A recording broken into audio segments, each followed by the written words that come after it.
Ramadan tiba, Ramadan tiba, Ramadan tiba. Marhaban ya Ramadan, marhaban ya Ramadan, marhaban ya Ramadan, marhaban ya Ramadan. Ramadan tiba, Ramadan tiba, Ramadan tiba. Marhaban ya Ramadan, marhaban ya Ramadan, marhaban ya Ramadan, marhaban ya Ramadan. Ramadan tiba, semua bahagia, tua dan muda bersuka cita. Bulan ampunan, bulan yang berkah, bulan terbebas api neraka. Andaikan saja Ramadan semua, bulan yang tiba, bulan yang ada, karena besarnya setiap pahala yang dijanjikan kepada kita.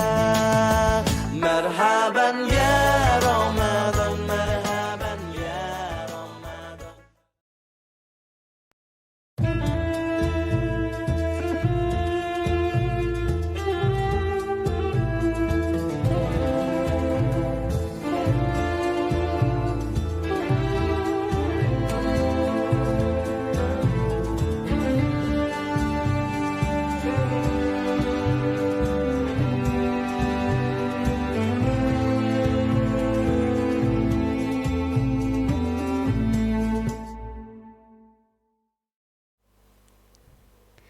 Assalamualaikum warahmatullahi wabarakatuh.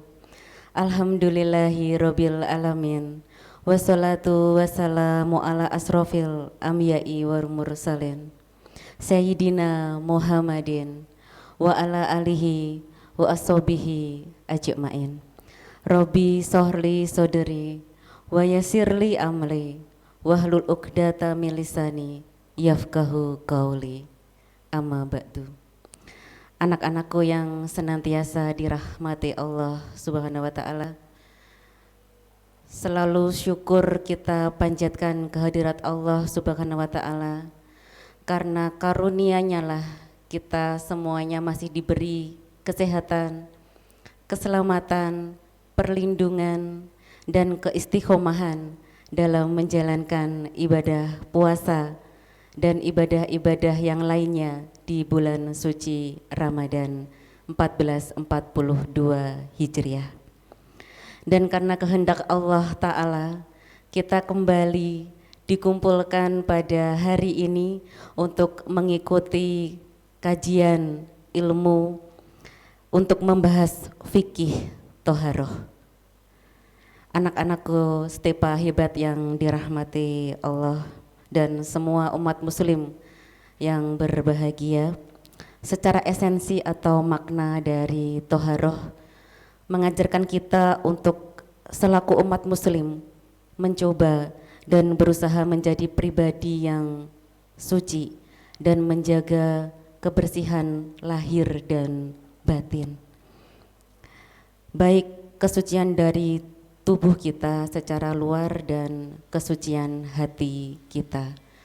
Anak-anakku setepa hebat, fikih toharoh ini tidak lepas dari pembahasan kita sebelumnya tentang fikih sholat anak-anak. Ada salah satu hadis yang menguatkan ini, yang berbunyi bahwa sesungguhnya Allah tidak menerima sholat salah satu di antara kalian apabila berhadas sehingga dia berwudu. Hadis riwayat Bukhari dan Muslim. Nah, dari hadis ini ternyata sholat selalu disandingkan dengan toharoh, bahwa sholatmu akan menjadi sempurna ketika wudumu sempurna.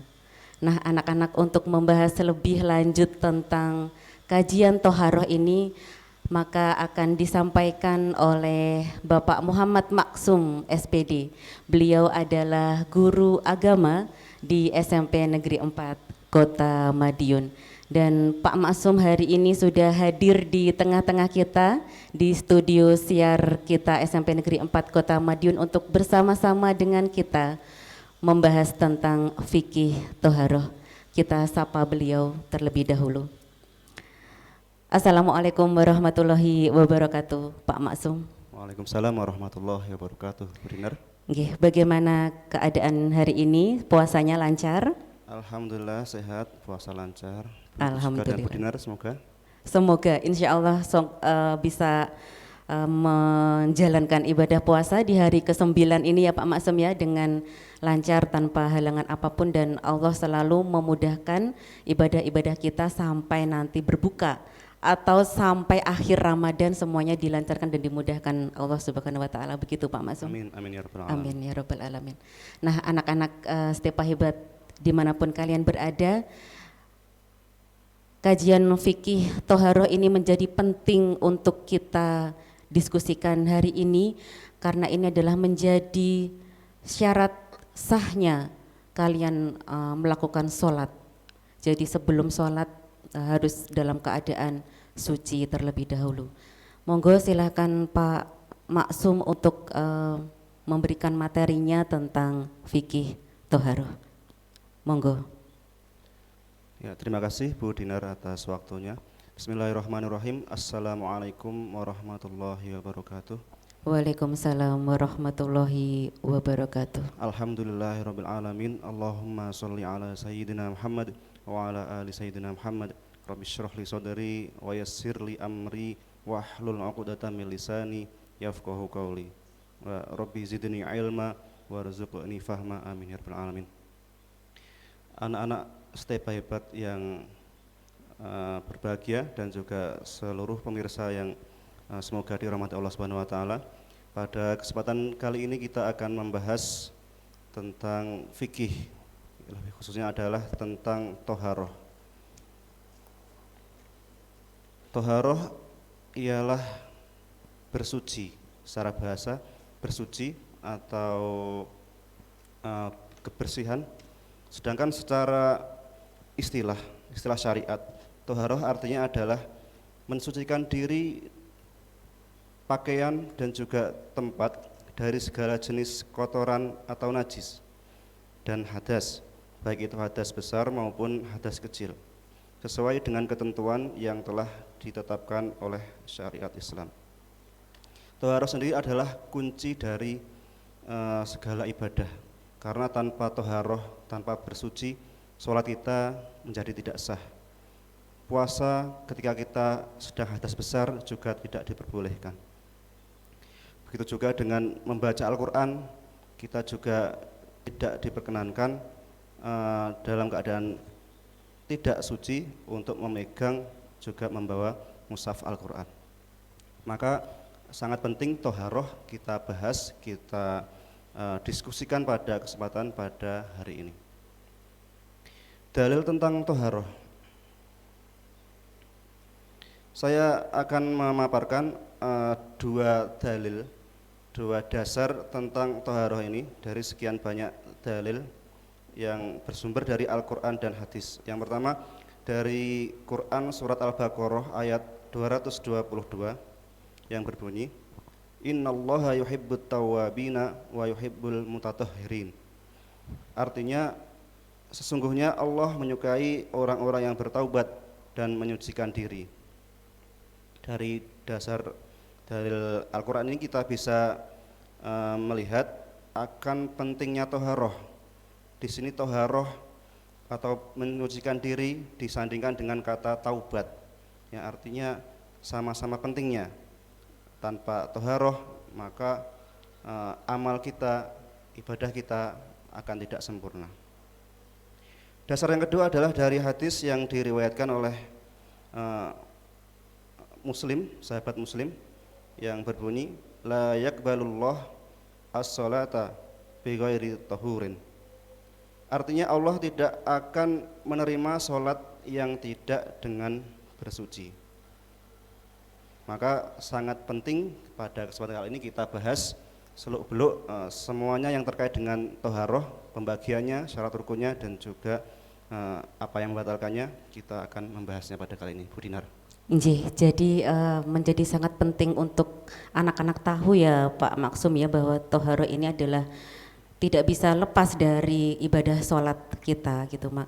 Karena tadi bilang bahwa sempurnanya sholat itu karena sempurnanya toharoh kita atau wudhu kita, begitu ya Pak Maksum. Nah ini berdasarkan dalil ini Pak Maksum yang saya soroti dari Al-Quran, bahkan pada saat kita selesai wudhu, selesai doa wudhu, asyhadu alla ilaha illallah wahdahu la syarikalah wa asyhadu anna muhammadan abduhu wa rasuluh, Allahumma ja'alni minat tawwabin waj'alni minal mutatahhirin ya. Nah, kalau kita lihat artinya, aku bersaksi bahwasanya tiada sembah yang benar kecuali Allah semata, tidak ada sekutu baginya, dan aku bersaksi bahwa Muhammad adalah hamba dan utusannya. Ya Allah, jadikanlah aku hamba yang bertaubat dan jadikanlah aku sebagai orang yang bersuci. Dan ini dijawab langsung oleh Allah di surat Al-Baqarah tadi ya Pak Maksum ya. Bahkan kita belum sholat Pak Maksum, kita baru selesai wudhu saja, kita sudah minta pada Allah untuk menjadikan kita hamba yang bertaubat. Berarti Masya Allah sekali pentingnya tauharoh ini ke diri kita agar sholat kita insya Allah diterima karena kita sudah menyempurnakan wudhu kita, begitu ya Pak Maksum? Ya benar Bu Dinar. Jadi dalam doa tersebut juga dari ayat Al-Quran yang kita baca tadi, bahwasanya kata taubat disandingkan dengan kata bersuci. Jadi taubat ini adalah esensinya sucinya diri kita, batin kita dari kita merasa berdosa, kemudian kita tidak akan mengulangi lagi dan berusaha untuk menjadi yang lebih baik. Begitu juga dengan toharoh, kita dalam usaha untuk mensucikan baik batin maupun lahir agar kita bersiap diri, memantaskan diri untuk beribadah, sholat, membaca Al-Quran dan ibadah-ibadah yang lain. Iya benar, jadi intisarinya dari toharoh itu bersih tubuhnya secara lahir, suci hatinya dari dalam gitu ya Pak Maksum ya. Iya betul Bu Dinar. Monggo kita lanjutkan jadi bahasan. selanjutnya ya. Jadi tadi dari pengertiannya, toharoh itu adalah menyucikan diri, kemudian pakaian dan tempat dari najis dan juga hadas. Ini saya sampaikan ada 3 cara bersuci. Cara bersuci baik dari najis maupun hadas. Hadas yang terbagi menjadi 2 ya, ada hadas kecil dan juga hadas besar. Untuk najis ini kita tahu adalah kotoran yang tampak, kotoran yang bisa kita lihat dengan mata kita. Ini cara mensucikannya adalah dengan cara bersuci atau menghilangkan najis, yang pertama. Yang kedua dengan cara istinja. Apa perbedaannya?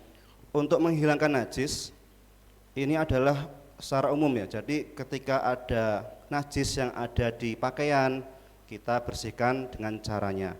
Ketika ada najis yang ada di tempat atau semacam di rumah atau di masjid, maka kita bisa mensucikan dengan cara yang tertentu.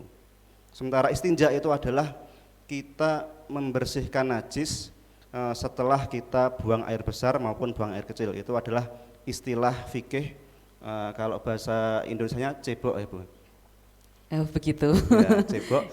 Dalam fikih ini juga detail dijelaskan, ada anjurannya agar kita bisa istinja dengan baik, kita secara kebersihan, baik kebersihan badan maupun secara rohani. Ya, ada tata caranya secara Islam supaya memang bersih secara lahir dan batin tadi ya Jadi Pak. dalam Islam secara fikih ya, pembahasannya memang sangat mendetil. Bahkan mungkin yang kita anggap hal-hal yang tabu, ternyata kalau tidak kita jelaskan malah akan menjadi hal yang bahaya. Maka fikih dengan bahasa yang sepantasnya kita membahas sedetil-detil mungkin, karena itu memang kita perlukan agar ibadah kita lebih sempurna. Kemudian yang kedua ada hadas kecil ya, masih dengan cara bersuci. Untuk hadas kecil ini cara mensucikannya adalah dengan cara berwudu. hadas kecil dengan cara berwudu, atau dengan tayamum tatkala tidak ditemukannya air atau ada hal-hal darurat yang lain. Kemudian yang ketiga ada hadas besar. Adapun cara bersucinya adalah dengan cara mandi atau jika tidak ada air dengan cara tayamum. Mandi di sini maksudnya adalah mandi ibadah ya, mandi wajib, atau ada yang mengistilahkannya mandi besar atau mandi junub. Ya, itu istilah-istilah untuk mandi yang kita bahas pada kesempatan kali ini. Iya, benar. Ya, kemudian apa itu najis? Apa itu hadas? Ya, kita bahas, ini ada definisinya. Najis adalah kotoran yang mengakibatkan sholat tidak sah, seperti darah dan kencing. Jadi ada banyak contoh najis, ada darah, nanah, kemudian bangkai dan seterusnya. Itu adalah najis yang harus kita bersihkan dengan tata cara sesuai dengan ketentuan syariat. Yang kedua adalah pengertian hadas kecil. Apa itu hadas kecil? Hadas kecil adalah segala sesuatu yang menyebabkan atau yang mewajibkan kita untuk berwudu. Sedangkan hadas besar adalah segala sesuatu yang mewajibkan kita untuk mandi. Nah, ini anak-anak juga harus paham, Pak, apa saja contoh dari hadas kecil, kemudian contoh dari hadas besar, supaya mereka akan tahu bagaimana cara mensucikannya yang benar. Kalau hadas kecil harus bagaimana mensucikannya, hadas besar bagaimana mensucikannya supaya tidak salah dalam mereka bersuci. Begitu, Pak. Iya, betul. Kita sebagai umat Islam, apalagi sebagai peserta didik yang wajib belajar, kita harus benar-benar memahami betul apa itu najis, yang mana itu hadas, kemudian hadas kecil itu yang mana, kemudian apa itu hadas besar. Kita harus secara terperinci memahami di luar kepala. Dan kajian kita hari ini juga akan membahas tuntas najis itu apa saja ya Pak Maksum ya, sehingga mereka jika terkena najis ini mereka akan tahu bagaimana cara mensucikannya. Begitu Pak Maksum? Iya, mari kita lanjutkan lagi. Selanjutnya macam-macam najis. Jadi najis secara garis besar itu dibagi atau terbagi menjadi 3. Ada najis mukhafafah, kemudian ada najis mughaladah, dan ada najis mutawasitoh. Apa ketiga najis itu? Najis mukhafafah adalah najis yang ringan. Najis ringan ini berupa air kencingnya bayi laki-laki yang belum berumur 2 tahun dan belum makan apapun kecuali minum ASI. Itu najis mukhafafah. Adapun cara mensucikannya ini yang paling mudah karena dinilai adalah najis yang paling ringan, yaitu dengan cara memercikkan air ke tempat najis. Tentunya dengan syarat dibersihkan dulu najisnya, baru tempat najisnya dipercikkan dengan air yang suci mensucikan. Kemudian yang kedua ada jenis najis mughaladah. Ini adalah najis yang berat. Najis berat ini berupa najisnya anjing dan najisnya babi. Jadi jika kita terkena air liur anjing atau babi, itu maka konsekuensinya adalah kita terkena najis mughaladah. Dan kita harus mensucikan. Ketika mau sholat, kita harus bersuci diri dengan cara membasuhnya sebanyak 7 kali, salah satunya dengan menggunakan debu atau tanah. Selanjutnya yang ketiga adalah najis mutawasitoh. Nah, ini najis yang paling banyak. Najis sedang ya Pak Maksum? Najis sedang ya, najis sedang ini najis yang sering kita alami begitu ya Pak Maksum? Yang sering kita temui dimanapun ya. Mulai dari kotoran, darah, nanah, kemudian bangkai, itu adalah najis mutawasitoh, najis sedang. Jadi selain najis mukhafafah dan mughaladah itu disebut najis mutawasitoh. Oke Pak Maksum, kalau kita lihat dari jenis najis ini ada 3, najis mukhafafah, najis mughaladah, dan najis mutawasitoh. Saya mau tanya yang mukhafafah dulu Pak Maksum ya. Ini kan bagi ibu-ibu ya yang mempunyai anak yang masih bayi ya Pak Maksum ya.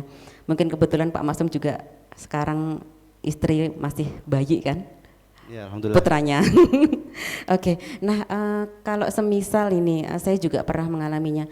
Kalau kita menggendong bayi, kemudian bayinya kemudian kencing, ya kan, kena baju, tapi bajunya sampai basah sampai kena kulit kita. Jadi tidak hanya ke baju saja, tapi mengenai kulit sang ibunya gitu. Bagaimana ini hukumnya? Apakah ibunya juga harus bersuci selain mensucikan pakaiannya, apakah dia juga harus bersuci dirinya sendiri? Monggo. Baik, akan coba kita bahas ya. Jadi ketika misalkan tadi menggendong bayi, kemudian terkena pakaian, juga terkena kulit, maka ketentuan yang ada pada najis mukhafafah ini bisa dikerjakan, yakni dengan cara kita hilangkan dulu wujud najisnya. Jadi air kencingnya kita keringkan dulu sampai benar kering, kemudian kita mensucikannya dengan cara memercikkan di tempat yang terkena najis, baik itu pakaian maupun kulit dari ibunya. Namun apabila masih dirasa ragu, kita malah lebih sempurna jika kita langsung membasuh sebagaimana cara mensucikan najis mutawasithah atau najis yang sedang. Begitu Bu Dinar.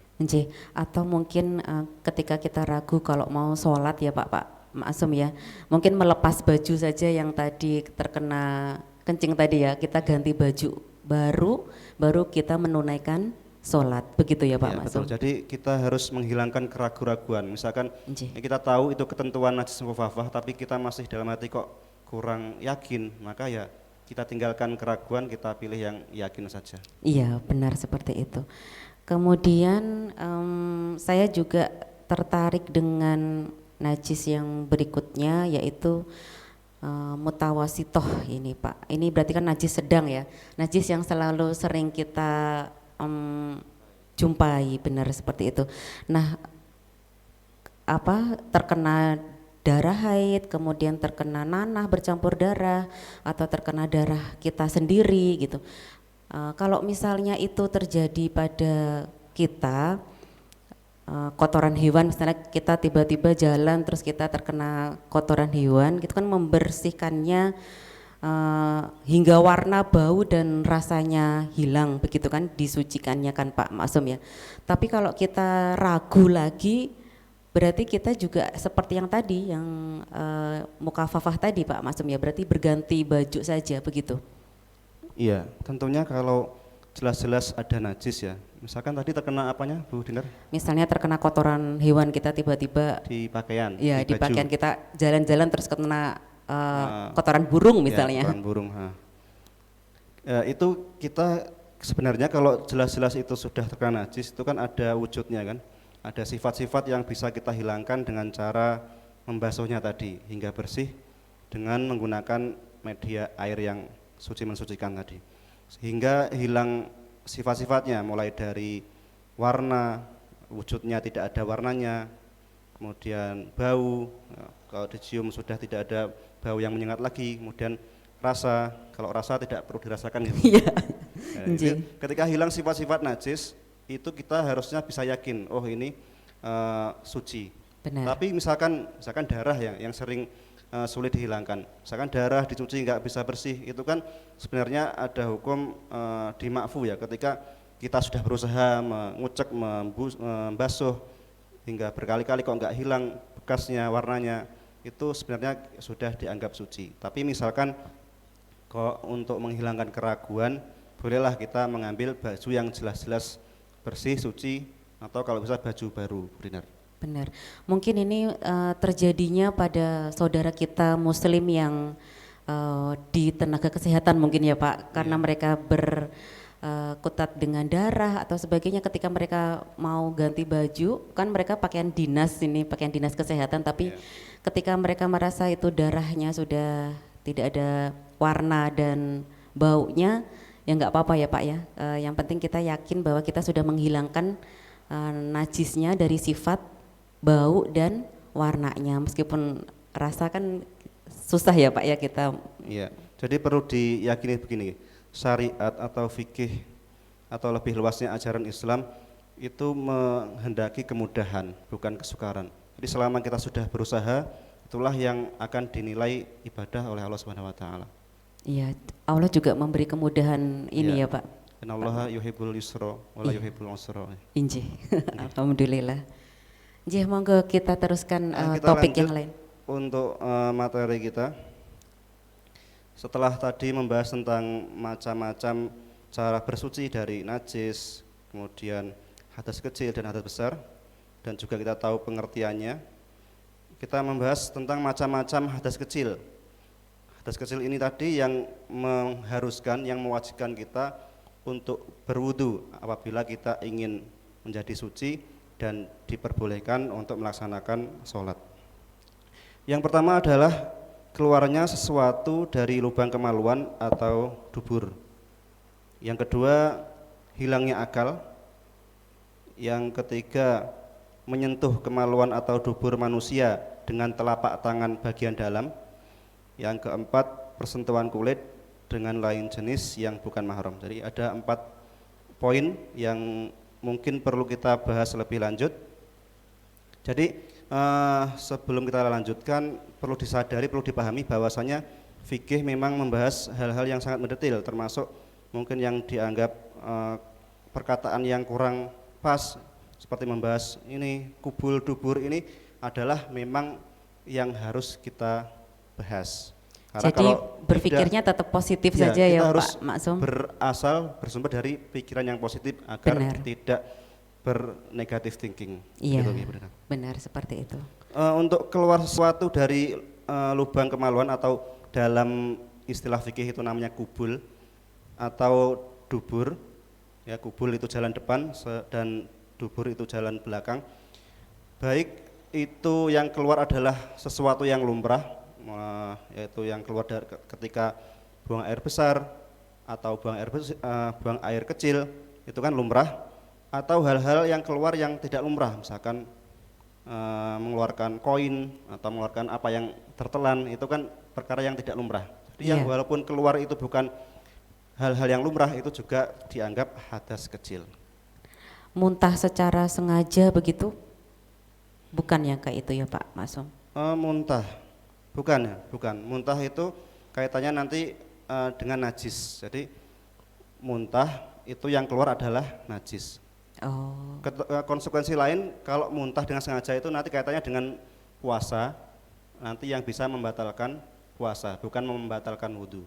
Oh iya, Injih. Jadi seperti itu ya. Atau mungkin kita bahas dulu perbedaan antara najis dan hadas itu apa ya? Jadi najis itu kotoran yang sifatnya jasmaniah, yang tampak, yang zahir, yang lahir, itu namanya najis. Yang dari luar tubuh kita begitu Pak Maksum? Baik yang dari luar tubuh maupun yang dari dalam tubuh itu najis. Kan Nggih. kotoran itu juga najis. Kotoran manusia juga Iya. najis. Sedangkan hadas itu adalah kotoran yang sifatnya batin.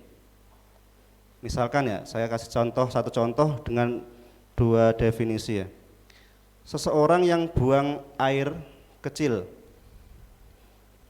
dia yang buang air kecil ini sedang berhadas kecil. Air kencingnya ini adalah najis. Jadi perbuatan buang air kecilnya itu adalah hadas kecil, sedangkan yang dikeluarkan itu adalah najis. Najisnya. Jadi bukan kok air kencingnya yang hadas, tapi seseorang yang sedang atau yang proses mengeluarkan itulah hadas kecil. Dia berhadas kecil begitu kan tadi yang Ya, kalau dia kencing dia berhadas tadi. kecil. Nggih. Lanjut ya. Kemudian yang kedua macam hadas kecil tadi hilangnya akal, baik karena gila atau karena tidur atau karena penyakit, misalkan penyakit ayan, epilepsi, atau juga karena pingsan. Ini otomatis wudunya batal karena sudah dianggap hadas kecil. Benar. Kalau misalnya seperti ini Pak Maksum, ini sering terjadi misalnya kita membaca Al-Quran, kemudian pada saat membaca kita karena sudah lama sekali membacanya terus tertidur.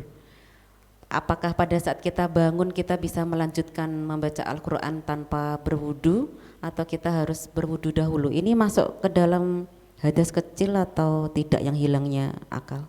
Ya, tadi hilang akal termasuk tidur ya. Jadi kalau soalnya seperti itu, apakah boleh lanjut membaca? Jawabannya boleh membaca. Tapi kalau untuk memegang mushafnya Al-Quran, itu Al-Quran yang dicetak itu namanya mushaf, itu tidak boleh. Membaca boleh, tapi tidak boleh memegang. Karena Nah, kalau ini sulit ini Pak. Biasanya kalau kita membaca kan kita memegang ya. Berarti ini adalah edukasi untuk anak-anak juga ketika membaca Al-Quran, kemudian pada saat tertentu langsung tertidur, maka untuk sempurnanya ya berwudu kembali begitu. karena ketentuan untuk memegang mushaf itu harus memiliki wudu atau sedang dalam keadaan suci. Iya, betul. Itu dalam Al-Quran atau dalam mushaf itu kan di samping sering tertulis kan la yamassuhu illal mutahharun. Itu tidak boleh menyentuhnya kecuali bagi orang yang memiliki bersuci atau sedang berwudu. Kemudian menyentuh kemaluan atau dubur manusia dengan telapak tangan bagian dalam. Jadi yang dihukumi ini adalah telapak tangan bagian dalam. Yang kalau misalkan saya contohkan ya. Seperti ini. Iya. Dua telapak tangan digabungkan. Bagian yang tidak terlihat itu namanya dalamnya telapak tangan. Jadi ketika dalamnya telapak tangan ini menyentuh kemaluan atau dubur manusia, baik milik sendiri maupun milik orang lain, misalkan anaknya, itu batal. Tapi kalau memegangnya pakai ini, menyentuhnya pakai yang bagian luar atau pakai bagian tubuh yang lain, itu tidak membatalkan wudu atau bukan termasuk hadas kecil. Iya, benar. Untuk yang terakhir penjelasannya, persentuhan kulit dengan lain jenis yang bukan mahram. Ini sekaligus untuk mengklarifikasi ya, istilahnya itu yang benar adalah mahram, bukan muhrim. Mahram. Kadang kan yang sering bukan muhrim. Iya, bukan benar. Muhrim. Tapi itu juga nggak masalah, itu cuma Atau istilah. ada perbedaan Pak, mahram dengan muhrim? Ya itu kalau secara bahasa muhrim itu artinya orang yang sedang ihram atau orang yang sedang mengenakan pakaian ihram, itu muhrim. Kalau mahram yaitu orang yang haram dinikahi. Nah, orang yang haram dinikahi kan boleh bersentuhan kulit. Kalau orang yang bukan mahram, orang yang tidak haram dinikahi itu dilarang untuk bersentuhan kulit. Yang juga termasuk tadi hadas kecil ya, yang juga membatalkan wudu. Nah ini saya tertarik ini Pak untuk bertanya, mungkin anak-anak Stepa hebat dan seluruh muslim yang melihat kajian kita, bersentuhan kulit dengan lain jenis yang bukan mahram. Kalau misalnya kita menyentuhnya itu, kalau suami istri bagaimana Pak? Kalau misalnya kita, saya misalnya habis berwudu, kemudian tidak sengaja bersenggolan dengan suami saya, gitu, apakah batal wudu saya?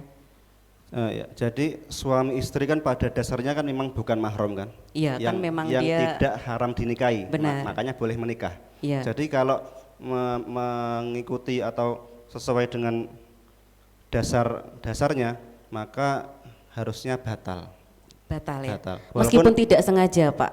Ini Maksud. untuk sengaja maupun tidak sengaja, yang penting ada pengetahuan. Kalau nggak tahu kan nggak ada hukum. Benar. Nah, kalau tahu, walaupun tidak sengaja, walaupun tersentuh, baik yang menyentuh maupun yang disentuh itu adalah batal. Oke. Nah kalau itu tadi karena memang suami istri itu bukan mahramnya, kalau kita bersentuhan kulit dengan mahram kita, misalnya anak laki-laki saya, misalnya saya punya anak laki-laki, kemudian setelah wudu saya gemes gitu, terus menyentuhnya atau memeluknya mungkin bahkan, nah itu bagaimana? Apakah ada batasan batal ketika kita menyentuh anak kita sendiri? Ya, karena yang dianggap hadas kecil adalah menyentuh orang lain atau yang bukan mahram, maka yang mahram ini, yang contohnya anak, jadi tidak ada dianggap hadas kecil, maka tidak batal. Kecuali tadi kita menyentuh bagian kelamin maupun duburnya, itu tadi masuk ke poin sebelumnya. Jadi selain itu, meskipun anak kita sudah dewasa gitu, nggak apa-apa. Sudah dewasa. Jadi kita juga perlu mengetahui siapa saja yang disebut mahram. Nah ini benar orang ini Pak. yang haram dinikahi ya, Benar. seperti bapak, misalkan bagi laki-laki ya, Ya. ada ibu, ada saudara perempuan, ada juga nenek, itu semua adalah mahram yang haram dinikahi, maka tidak ada hukum hadas kecil di dalamnya. Tapi kalau orang lain, kalau bule itu masih mahram ya, bule atau saudara perempuan tiri itu juga mahram dengan sebab ya, karena menikahi saudaranya, Iya. kita menjadi saudara dengan saudara ipar ya, saudara Benar. ipar kita. Nah ini memang pengetahuan bagi kita semua ya Pak, meskipun kadang-kadang dikatakan suami istri itu sudah mahramnya begitu. Iya betul. Tapi Nggak ternyata bisa. memang bisa membatalkan wudhu ketika kita bersentuhan baik sengaja maupun tidak sengaja. Iya, jadi perlu diluruskan, suami istri itu bukan membuat kita menjadi mahram, tapi kita asalnya bukan mahram karena tidak haram dinikahi. Karena kita menikah kita menjadi halal. Jadi istilahnya bukan kok menjadi mahram tapi menjadi halal. Iya. Walaupun mungkin ada pendapat lain ya, karena memang di dalam fikih, dalam ajaran Islam itu kan banyak pendapat ulama-ulama. Meskipun ada yang menganggap tidak batal ya, tidak perlu dijadikan perdebatan. Iya. Begitu nggih. Nggih, monggo. Lanjut untuk macam-macam hadas besar. Setelah tadi kita membahas hadas kecil, kita membahas macam-macam hadas besar. Yang pertama keluar sperma. Ini baik laki-laki maupun perempuan, ini dianggap hadas besar. Yang kedua haid. Haid ini adalah darah yang keluar dari perempuan yang secara periodik dan dalam keadaan sehat ya, bukan darah penyakit. Yang ketiga nifas. Situasi di mana ada darah keluar dari perempuan setelah melahirkan. Ini juga dianggap hadas besar. Yang keempat melahirkan. Yang kelima hubungan suami istri. Jadi ini hadas besar yang konsekuensinya adalah dia harus mandi untuk mensucikan diri. Mandi junub ya Pak Mandi Maksum junub, ya, jadi iya. bukan mandi biasa. Ya, bukan mandi yang sehari-hari itu. Iya benar. Ada tata cara tertentu dalam Islam untuk melaksanakan mandi junub begitu ya Pak Maksum. Ya, betul. Oke, macam-macam hadas besar ini ada keluar sperma, kemudian haid, nifas, melahirkan dan hubungan suami istri. Ini juga perlu ditekankan ke anak-anak. Mungkin yang anak-anak yang perempuan kan haid ya Pak ya, yang selama ini mereka mungkin sudah pernah mengalami ya ada haidnya. Jadi setelah haid maka mereka harus mandi junub gitu ya Pak Ya, Pres betul. ya. Nah atau mungkin kalau yang laki-laki keluar sperma pada saat mungkin dia mimpi basah atau seperti itu kalau untuk anak SMP Ya. kita ya Pak Pres.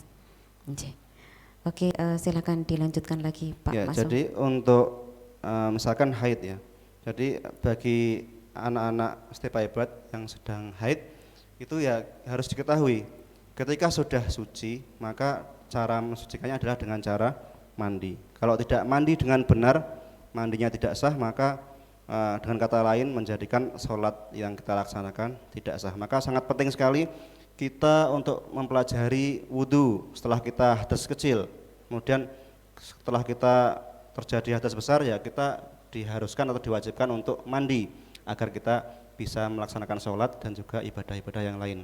Nah Itu, ini Bu Dina. benar sekali Pak. Jadi maksud kami adalah tata caranya, bagaimana berwudu dengan benar dan melakukan mandi junub dengan benar. Artinya mereka setelah ini yang perempuan ini setelah mandi junub, mereka yang benar yang bagaimana? Apakah mandinya cuma keramas saja? Kan biasanya kan kita pengetahuannya mungkin anak-anak taunya kalau mandi junub itu ya mandi keramas gitu kan. Padahal ada tata cara tertentu dalam Islam supaya bersuci di mandi junub itu ada ketentuan-ketentuannya dalam Islam begitu Pak. Ya baik Bu Dinar, kita bahas dulu sebelum membahas tentang tata cara mandi, kita bahas dulu tentang wudhu.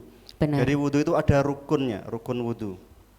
Rukun wudhu itu sama dengan wajib wudhu atau sesuatu yang harus dikerjakan dalam melaksanakan wudhu. Ada 6 hal dalam rukun wudhu. Yang pertama niat, yang kedua membasuh muka. Saya baca keduanya karena pelaksanaannya ini bersamaan. Jadi niat pelaksanaannya itu adalah ketika membasuh muka. Jadi yang selama ini mungkin adik-adik atau anak-anak Stepa Hebat yang masih belum pas kapan waktu niat wudhu khususnya, maka niat wudhu itu pelaksanaannya adalah ketika membasuh muka. Caranya adalah dengan cara meniatkan wudhu itu di dalam hati. Jadi sambil membasuh muka, dalam hati meniatkan. Yang kita tahu mungkin semua sudah hafal, yang lafadznya adalah nawaitul wudu'a li raf'il hadasil asghari fardholillahi ta'ala. Itu untuk Arabnya. Benar. Dan misalkan kok tidak hafal Arab pun, kita diperbolehkan niat dengan bahasa kita, bahasa Indonesia atau bahasa Inggris ya, Dinar bahasa Inggris. Nggih. Itu boleh selama kita paham ya, karena inti dari niat itu adalah kesengajaan. Apalah arti kalau kita hafal Arabnya tapi kita tidak tahu maksudnya, Maknanya, artinya. nggih. Itu lebih utama kita memahami, kita menyengaja apa yang akan kita perbuat, begitu. Tapi akan lebih baiknya ketika kita mengikuti Rasulullah ya, berniat dengan menggunakan bahasa Ya betul. Arabnya ya Pak. Karena Maksum. yang dicontohkan Rasulullah, kalau kita mengikuti, kita mendapatkan juga kesunahan kita dalam hal ittiba atau mengikuti Rasulullah. Ya, dan saya yakin Pak Maksum ini anak-anak Stepa Hebat pasti sudah hafal Ya, niat saya juga yakin. berwudu dalam bahasa Arab. Ya, yang perlu ditingkatkan adalah memahami. Apa yang dimaksud dengan nawaitul wudu'a tadi. Oke. Ini Pak Maksum, ini berhubungan dengan niat juga, ada hal yang ingin saya tanyakan. Misalnya kalau kita berwudunya itu karena ini niat, ada bahasa Arabnya, atau kadang-kadang kita sebelum niat itu kan biasanya kita selalu mengatakan Bismillahirrahmanirrahim gitu kan Pak Maksum ya. Nah, kalimat itu sering sekali kita ucapkan dalam hal apapun, mengawali apapun kan biasanya kita Bismillahirrahmanirrahim. Nah, ini ketika kita niat wudunya itu di kamar mandi, pada saat kita misalnya tidak ada tempat wudhu khusus, atau misalnya kita lagi di tempat wisata sehingga tidak ada memang tempat wudhunya, sehingga kita harus berwudhu di kamar mandi. Bagaimana Pak Maksum hukumnya ketika kita menyebutkan lafaz Bismillahirrahmanirrahim? Apakah dibolehkan atau tidak atau bagaimana? Jadi begini Bu Dinar, kita dalam fikih membaca Bismillah itu kan termasuk dari kesunatan berwudu. Adapun tempat atau kapan dilaksanakannya Bismillah itu adalah ketika mengawali serangkaian wudu. Jadi awal, bukan saat kita akan niat, bukan beriringan dengan nawaitul wudu'a. Jadi Bismillahirrahmanirrahim itu kalau kita secara singkat yang membahas kita mengerjakan wudu dengan komplit, mulai dari kita membasuh telapak tangan. Ini kan belum termasuk rukun kan, masih belum termasuk yang wajib. Iya, ini kesunatan. Nah, inilah waktu Bismillah dengan cara atau dengan berbarengan dengan membasuh telapak tangan. Bismillahirrahmanirrahim. Mungkin itu ya Bu. Kalau ditanyakan apakah diperbolehkan di kamar mandi, kalau dibaca dengan keras atau dengan lisan itu tidak diperbolehkan, dimakruhkan, bahkan bisa sampai haram. Kenapa? Karena kita berada di tempat yang tidak dimuliakan, dalam hal ini kamar mandi. Kalau kita di tempat wudhu kan kita anggap mulia karena itu tempat wudhu khusus. Kalau di kamar mandi bahkan mungkin berjajar dengan toilet, itu kan kita menganggapnya tempat yang tidak mulia. Maka tidak selayaknya kita membaca bismillah dengan suara atau melafadzkannya. Namun apabila dibaca dengan batin sambil membasuh telapak tangan kemudian di batin, itu tidak menjadi masalah dan insya Allah tetap baik karena itu juga kesunatan dan kebiasaan yang baik. Iya, ini juga menjadi edukasi untuk anak-anak ya Pak Maksum ya, bahwa kalau tidak ada tempat wudhu khusus kita berwudhu di kamar mandi, maka yang tadi dijelaskan Pak Maksum menjadi sangat penting untuk diperhatikan. Ya, dan perlu digarisbawahi tidak apa-apa ya berwudhu di kamar mandi, karena ada juga yang menganggap itu tempat yang kotor, tempat yang tidak mulia. Itu diperbolehkan apalagi jika menghindari hal-hal yang tidak diinginkan, misalkan mau wudhu di tempat terbuka, bagi perempuan misalnya ya, itu kesulitan dalam membuka lengan baju, itu malah lebih baik wudhu di kamar mandi yang dia bisa melepas lengan bajunya agar bisa wudhu secara sempurna. Benar, nggih. Monggo dilanjutkan. Selanjutnya untuk rukun wudhu yang ketiga adalah membasuh tangan. Membasuh tangan dari ujung jari hingga batasan siku ya. Siku ini batasan namun juga tetap wajib dibasuh.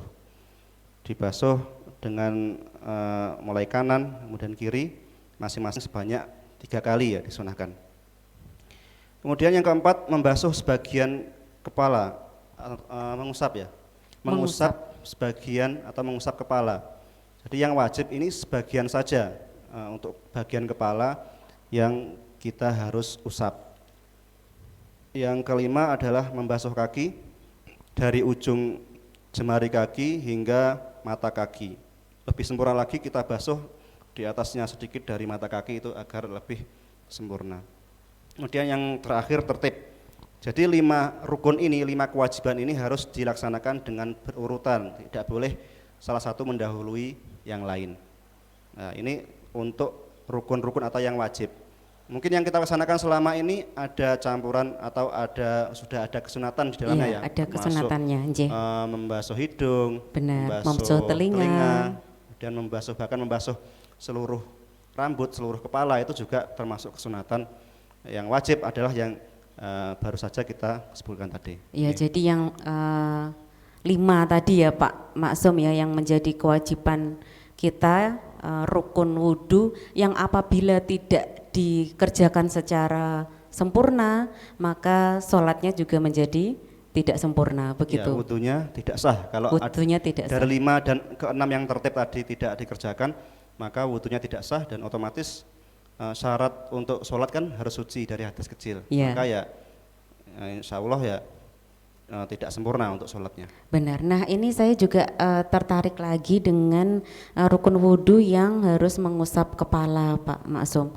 Nah pada sebagian besar tadi Pak Maksum pernah mengatakan kalau perempuan misalnya kesulitan dalam berwudu, ini memakai hijab misalnya, nah hijabnya susah untuk dilepas dan pada saat itu di tempat tersebut tidak ada kamar mandi untuk kita bisa melepas hijab kita gitu, atau tadi misalnya tidak bisa menjulurkan pakaian kita sampai ke siku. Nah ini bagaimana tata cara berwudunya kalau misalnya tidak bisa lepas hijabnya, apakah mengusap kepalanya harus bagaimana?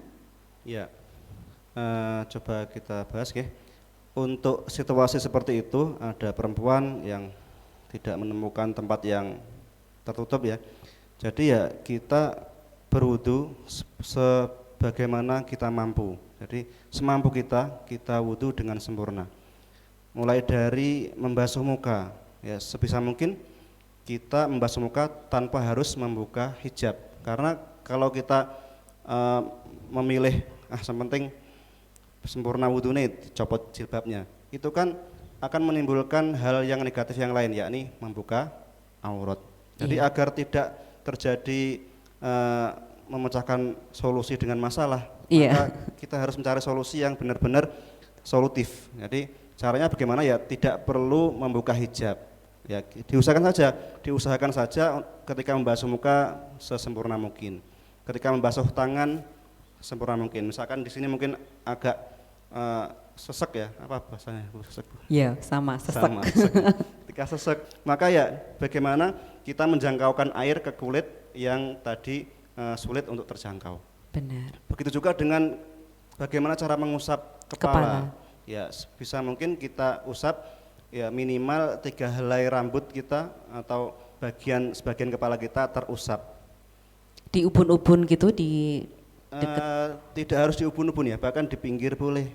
Yang penting bagian dari kepala. Ya, itu boleh.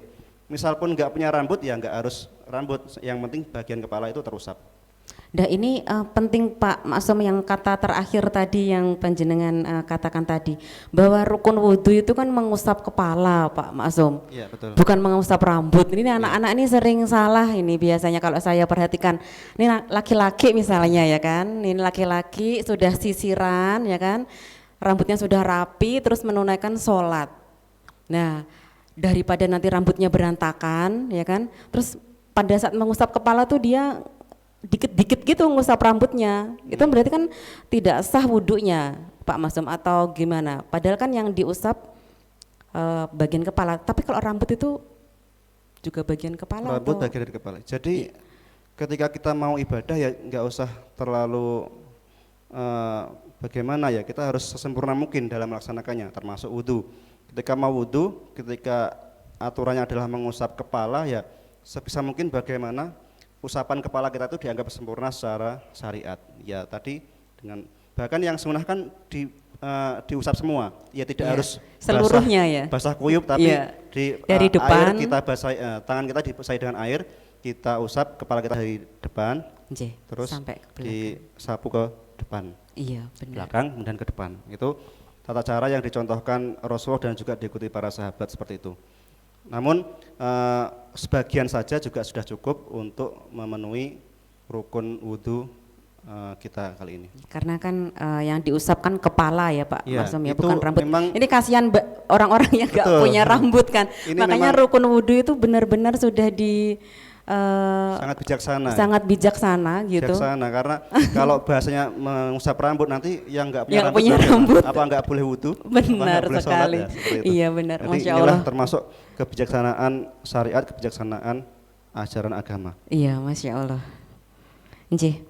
Kemudian untuk membasuh kaki tadi sudah kita bahas ya, nih membasuh dari ujung jari termasuk di sela-sela jari itu juga wajib terbasuh semua dalam kuku sampai mata kaki. Batasannya mata kaki, bukan lutut ya. Karena dulu saya masih SD itu menganggapnya membasuh itu sampai lutut, jadi sampai basuh sampai atas. Ternyata salah pemahaman, yang benar adalah sampai mata kaki saja. Iya, sampai mata kaki kalau di kaki, kalau di tangan batasnya sampai siku ya Pak Maksum ya.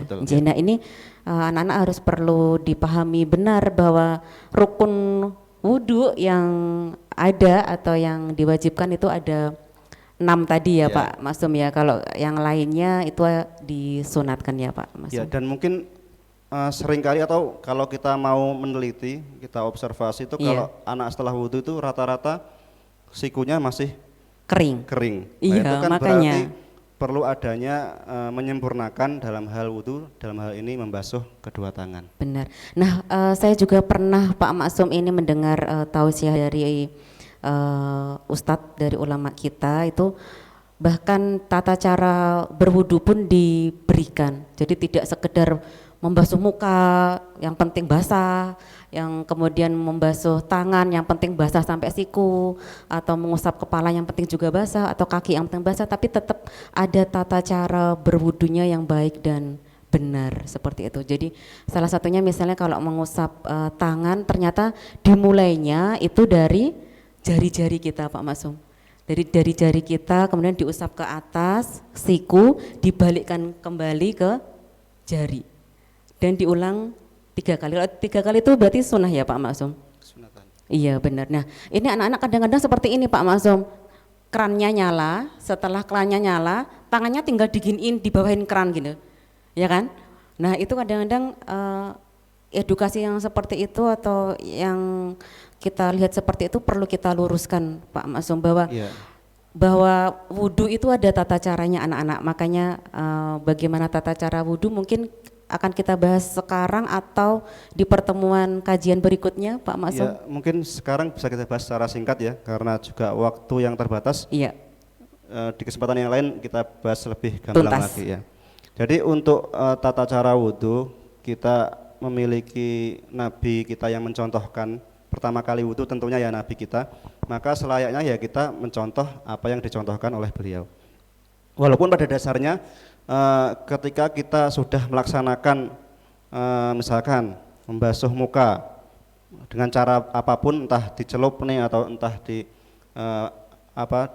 di bawah keran, Iya. itu ketika sudah rata bagian wajahnya itu sudah cukup, tapi tentunya kurang baik atau tidak mengikuti sunnah atau contoh dari Rasulullah. Yang benar harusnya ya dengan pelan-pelan, dengan air yang mengalir, kemudian dibasuhkan, harus rata mulai dari tempat tumbuhnya rambut ini atau Benar. kira-kiranya bagi yang tidak punya rambut tadi ya Bu, Iya. sampai bawah dagu sini juga harus semua terbasuh. Terkena air. Kemudian kalau yang kanan kiri mulai dari ini batasan telinga kanan sampai telinga kiri itu juga harus terbasuh dengan sempurna. Benar. Kita bedakan dulu, ada istilah membasuh, ada istilah mengusap ya. Jadi membasuh itu mensyaratkan harus adanya aliran air. Sementara mengusap itu tidak diharuskan adanya aliran air. Misalkan Kalau mengusap, membasuh itu berarti ada air di tangan kita gini ya Pak Masum. ya air Gitu, kemudian terus kita dibasuhkan basuhkan sampai ke sekiranya muka kita. mengalir ya. Tapi kalau Kalau mengusap mengusap, itu berarti airnya kita tangan cukup dibasahi, itu kan sudah ada air wudunya, Benar. kemudian diusapkan. diusapkan ke Tapi kepala. karena kalau membasuh kepala nanti dikhawatirkan malah basah kuyup, nanti Iya. bajunya ikut basah dan Benar, menjadikan sholat kita juga terganggu. Nggih. Mungkin nanti akan ada kajian selanjutnya Pak Maksum mengenai tata cara wudhu Secara sekaligus khusus, prakteknya gitu supaya Ya, anak-anak insya Allah. akan jauh lebih paham seperti itu Pak Maksum. Kalau bisa nanti melibatkan anak-anak juga. Benar, benar, benar. Sebagai tutorialnya gitu. Iya, jadi mungkin juga akan langsung ada keran wudhu supaya Betul. mana yang harus benarnya seperti apa tata Ya. cara berwudhunya. Mana Begitu. yang cukup, mana yang untuk menyempurnakan, kita perlu membahasnya lebih mendetail lagi. Benar, benar. Nggih, monggo dilanjutkan. Itu untuk selanjutnya. rukun wudhu tadi ya. Jadi selain rukun itu ada kesunatan-kesunatan yang tadi juga sudah disinggung, mulai dari membasuh telapak tangan, kemudian menghirup air ke dalam hidung atau membersihkan lubang hidung, kemudian membasuh kedua telinga, meratakan atau membasuh seluruh kepala, dan juga berdoa sesudah wudhu itu juga termasuk kesunatan-kesunatan yang tentunya kalau kita bahas sekarang juga tidak cukup waktunya Ibu. Nggih. Perlu kita ada waktu khusus untuk menjelaskan tentang wudhu. Wudhu. Ya. Selanjutnya kita bahas tentang mandi ya. Jadi Nggih. tadi realitanya memang siswa SMP, anak didik kita setiap hebat sudah balik ya, dalam fikih ada istilah balik atau dewasa, maka ketentuan-ketentuan hadas besar dalam hal ini mandi perlu dipahami secara seksama. Rukun mandi ada hanya dua ya. Yang pertama niat, yang kedua meratakan air ke seluruh tubuh. Jadi meratakan air ke seluruh tubuh ini ya harus benar-benar dipastikan sampainya air ke kulit, tidak ada yang menghalangi, tidak ada benda-benda atau zat-zat yang menghalangi sampainya air ke kulit, baik itu benda suci maupun apalagi benda najis. Itu harus disucikan dulu, baru mandi dan meratakan air ke seluruh tubuh. Adapun niatnya adalah kalau Arabnya ya, nawaitul ghusla tirofil hadasil akbari fardolillahi ta'ala. Nawaitul ghusla, saya niat mandi lirofil hadasil akbari, untuk menghilangkan hadas besar, fardolillahi ta'ala, fardu karena Allah Ta'ala. Karena Allah Ta'ala. Itu niatnya juga bersamaan dengan pertama kali basuhan. Berbeda dengan wudhu, karena wudhu itu ada tertib ya, maka niatnya bertempat di awal, yakni ketika membasuh muka. Iya, benar. Sedangkan dalam mandi, ketika mandi wajib ini ya, niatnya adalah ya ketika pertama kali basuhan. Karena tidak diwajibkan tertib, maka bagian mana yang dibasuh pertama itulah waktu kita untuk berniat. Dan karena kita sedang berada di kamar mandi ya, otomatis ya Bu ya, Iya. mandi tentunya di kamar mandi, kita tidak diperkenankan, tidak dianjurkan untuk mengeraskan niat kita, nggak boleh dilafalkan Bismillahirrahmanirrahim nawaitul ghusla, itu tidak perlu dan tidak boleh, cukup di dalam hati, karena an-niyatu fil qalbi, niat itu di dalam hati. Iya, Ya, benar. itu Oke. Untuk Nah ini rukuk. terkait dengan mandi wajib atau mandi junub tadi, kan kita di kamar mandi Pak Maksum, ini satu pertanyaan untuk kita semuanya, apakah menggunakan air bak kamar mandi itu diperbolehkan atau bagaimana? Misalnya menggunakan airnya di bak kamar mandi saja, tidak ada air yang mengalir atau bagaimana? Iya. Terima kasih untuk pertanyaannya. Jadi ketentuan air yang kita gunakan untuk mandi atau juga wudhu itu harus suci dan mensucikan. Jadi bukan masalah tempatnya apakah di bak, apakah di tempat yang lebar atau di tempat yang sempit, tapi kaitannya adalah airnya kita pastikan suci dan mensucikan. Misalkan kita punya wadah yang kecil, misalkan bak atau ember yang kecil, itu bisa kita gunakan untuk mandi wajib dengan cara ya kerannya ya langsung mengalir ke situ tanpa kita pergunakan mandi atau wudhu, kita bisa menggunakannya tanpa harus menyentuh atau apalagi sampai terkena najis, itu tidak bisa digunakan untuk wudhu maupun mandi. Tapi yang lebih aman ya tempatnya yang luas. Misalkan di jeding itu ya harus bak di dalam jeding yang besar. Benar, dengan Atau- air atau keran mengalir. Atau lebih aman ya keran yang mengalir. Nggih. Iya. Oke, terima kasih Pak Maksum atas materi tentang fikih toharoh. Padahal masih banyak lagi ulasan yang akan kita bahas ya Pak Maksum ya, tapi betul. karena waktu sudah menunjukkan lama, maka kita akhiri. Nah sebelum diakhiri, monggo kita doa terlebih dahulu supaya kajian kita hari ini mendapatkan hikmah dan rahmat Allah Subhanahu wa Ta'ala.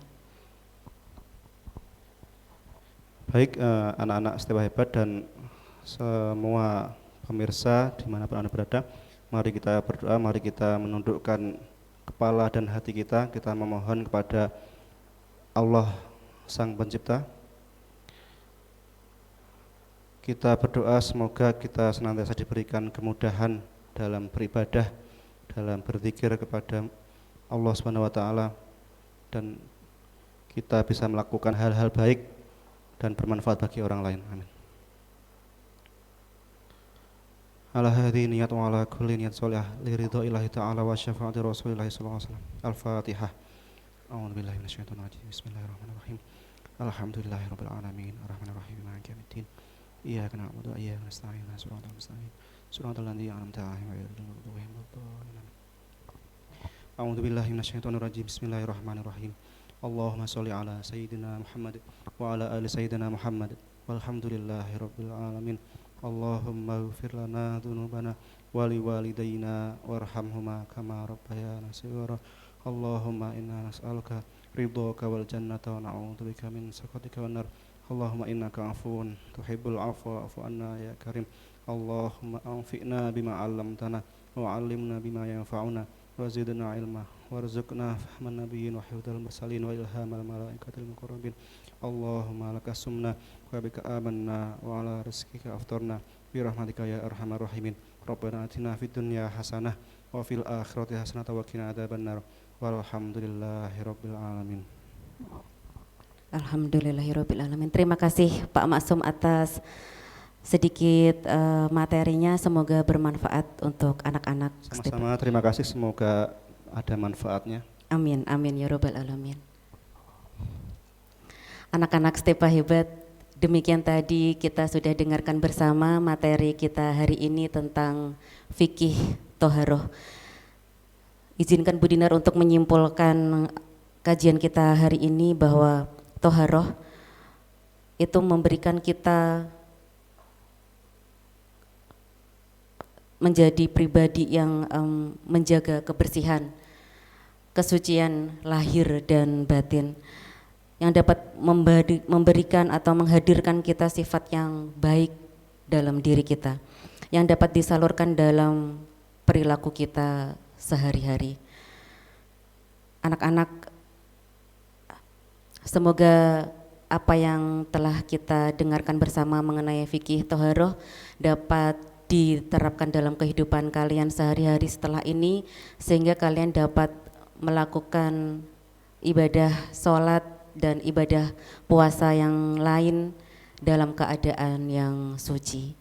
Terima kasih atas perhatiannya. Kita bertemu dalam program Khasanah Ramadan selanjutnya. Terima kasih. Wabillahi taufik wal hidayah. Wassalamualaikum warahmatullahi wabarakatuh.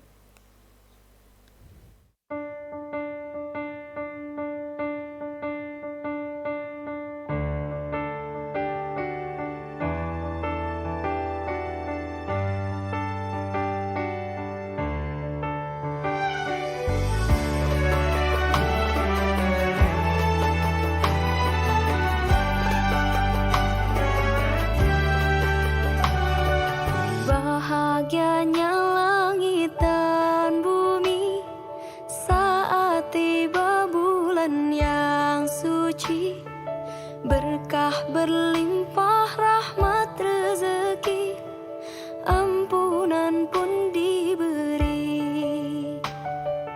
Beruntung bagi yang berjumpa dan selalu sujud padanya, tadarus tarawih berpuasa, mengharapkan ridhonya.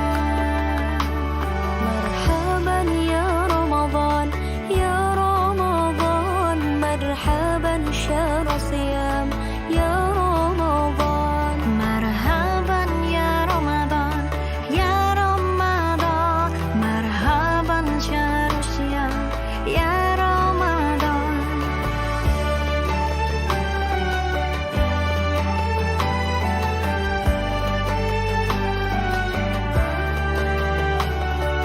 Beruntung bagi yang berjumpa dan selalu sujud padanya, tadarus tarawih berpuasa, mengharapkan ridhonya.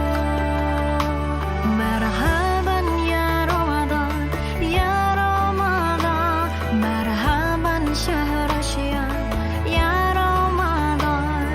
Marhaban ya Ramadan, ya Ramadan, marhaban syahr siyam, ya Ramadan.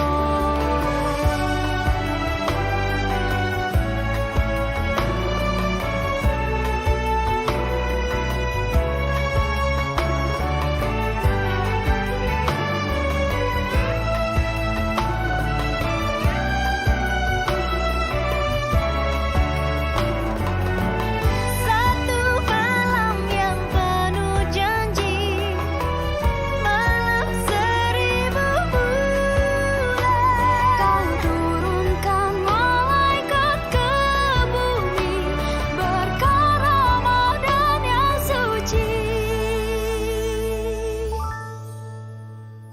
Marhaban ya Ramadan, ya Ramadan, marhaban syahr siyam, ya Ramadan. Marhaban ya Ramadan, ya Ramadan, marhaban syahr siyam,